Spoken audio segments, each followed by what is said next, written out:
Welcome to a TRE session.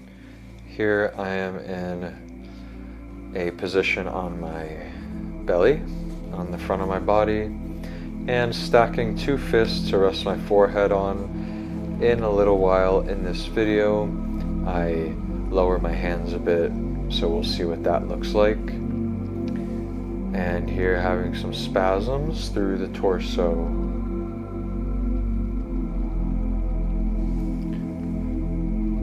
So this is a position that I do sometimes, and I like the feeling of my belly on the floor. You can really feel the diaphragm expand, which is nice, and I also use it to train people to understand in their body, in their sensations, what diaphragmatic breathing is, what diaphragm-based breathing is, which is the breathing we should always be doing, rather than only chest breathing, rather than only belly breathing. It's not just our belly, it should be our belly and our rib cage that expand together when we breathe.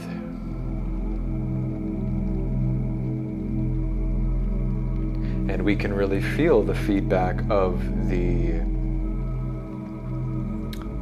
ground against our diaphragm, our torso, as it expands. And so this is very good for training oneself to breathe with the diaphragm. And it's pleasurable too for me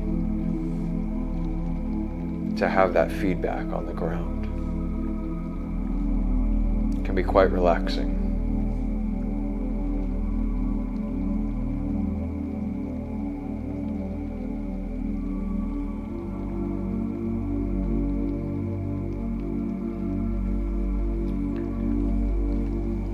So I don't have a lot of tremors here. I haven't had a lot of tremors in general at times recently because I've been doing a lot of breath holding underwater, which involves a lot of surrender in the body, and I found that I'm not tremoring as much since incorporating that in a serious way into my days.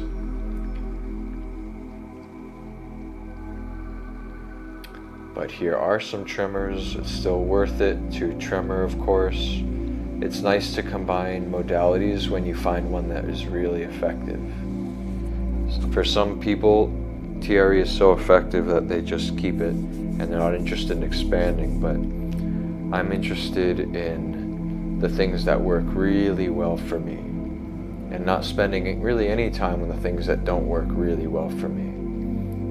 So there's a lot of modalities out there, and we don't need to spend our time or energy on ones that give us a low return if they take our attention away from the ones that give us the high return. So for example, sound baths, sound healings, there's a lot of those where I am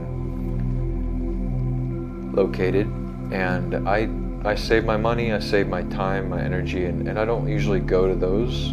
I've even trained in sound healing and in crystal bowls, and they're beautiful, but I'd rather put my money towards water therapy, aquatic body work, and I'd rather put my energy toward giving those sessions, which is a new thing for me, giving people sessions, and using my energy, my discipline towards my own breath holding practice underwater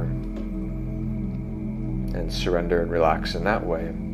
And I do some tremoring, and I also tremor in the water too sometimes, because once we do TRE long enough, it can be, for some of us, a technology that activates during other practices such as meditation or holding the breath underwater or sound baths. Whenever we relax, we might start tremoring. I strongly invite you to let that channel be open. Let tremoring happen everywhere. If you're hanging out with friends, if you're hanging out with a romantic partner,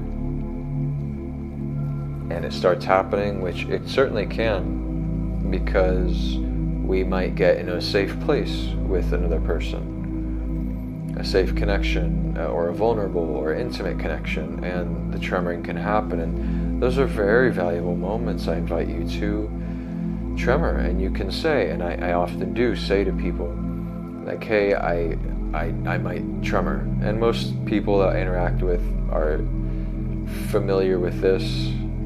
They're people who do a lot of inner work. A lot of people are familiar with Kundalini symptoms, and so they themselves shake sometimes, or they know someone who that's happened to. So I say, hey, this might happen. I'm gonna let it happen, and then it's off my chest, and I feel comfortable to do it more. And I let it happen, and it passes through pretty quickly. Often, once I really let it open, like an inner child, like a real child, it wants to be heard.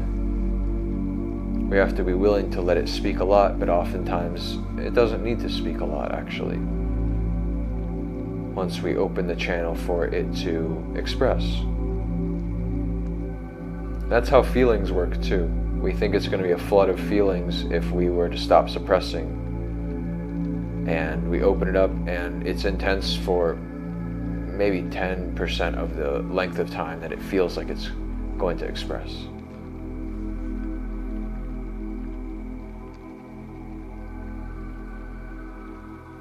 So I turned over to sort of go into a transitory position, knowing that the tremoring would be over soon, or that I would end the session soon.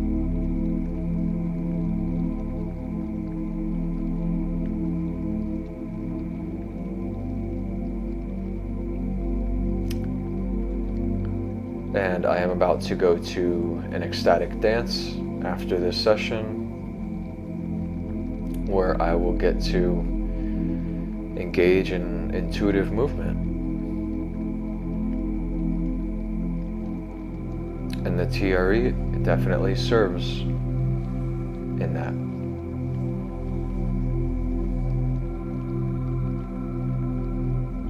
So yeah, some diaphragm expanding tremors, some lower back tremoring here. Yawning. And that's about it for today. Wishing you all really well in your practice, and I'll see you next time.